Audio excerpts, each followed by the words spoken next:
Sur la surface paisible de la mer Bleue, les rayons du soleil brillaient comme des diamants. Le capitaine Ibrahim était assis sur le pont de son navire avec Kerem, Bilal, Özge et Feyza. Le capitaine commença à dire « Mes chers enfants, cette mer n'est pas seulement de l'eau, elle recèle un immense secret. Aujourd'hui, je vais vous parler de la lumière qui ne s'est jamais éteinte, même dans la nuit la plus noire, à l'intérieur du ventre d'un poisson géant, l'histoire du prophète Younous. » Bilal écarquilla les yeux de curiosité et se pencha un peu en avant pour écouter. Le prophète Younous était triste parce que son peuple ne l'écoutait pas, alors il est monté à bord d'un navire pour s'en aller, continua le capitaine Ibrahim. Mais au milieu de l'océan, de vagues immenses ont commencé à secouer violemment le navire. Kerem et Özge écoutaient en silence, comme s'ils sentaient eux aussi le navire vaciller sous leurs pieds. Le tonnerre gronda, les éclairs zébrèrent le ciel, et le navire sembla devenir très lourd. Les marins comprirent que quelqu'un devait quitter le navire pour que les autres puissent être sauvés. « Capitaine, qu'est-ce qui s'est passé ensuite ?» demanda doucement Feyza. Le capitaine Ibrahim écarta les bras, comme pour mimer une terrible tempête.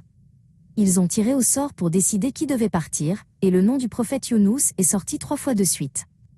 Il a compris que c'était une épreuve de la part d'Allah, alors il a sauté courageusement dans la mer froide et agitée.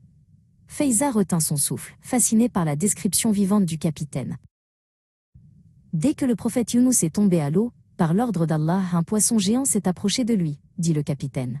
À bord, un marin nommé Levante agrippa fermement le bastingage en bois par peur, ayant vu son compagnon disparaître dans les vagues blanches. Mais ce poisson n'était pas venu pour faire du mal. Il avait été envoyé pour le protéger. Il avala tout entier le prophète Younous, afin de le sauver de la noyade dans les flots déchaînés. À l'intérieur du ventre du poisson, tout était d'une obscurité totale. Le prophète Younous était seul dans les profondeurs froides de la mer, expliqua Ibrahim. Dehors, la tempête grondait toujours, mais à l'intérieur de cette créature géante, le prophète Younous était en sécurité. Par la puissance d'Allah, ce poisson était devenu un protecteur, emmenant le prophète Salam à des profondeurs qu'aucun humain ne pourrait jamais atteindre. Dans cette obscurité épaisse, le prophète Younous leva les mains et pria du plus profond de son cœur. « La ilaha illa anta subhanaka, inni kuntu minaz zalimin » ce qui signifie « Il n'y a de divinité que toi, pureté à toi. J'ai été vraiment du nombre des injustes. » Cette prière devint une lumière éclatante, qui remplit l'obscurité d'espoir. Le capitaine Ibrahim regarda Kerem en souriant. C'est alors que le vrai miracle commença. Pour le prophète Younous, ce poisson devint un sous-marin sûr et solide. Ce ventre sombre devint une chambre calme, et la mer effrayante se transforma en un monde magique et paisible qui défilait sous ses yeux. Kerem rit, imaginant que le poisson était comme un sous-marin moderne avec des fenêtres. Özge et Bilal regardèrent la mer, dont la surface était maintenant aussi calme qu'un miroir. « Les enfants, voici la leçon pour nous, » dit le capitaine Ibrahim.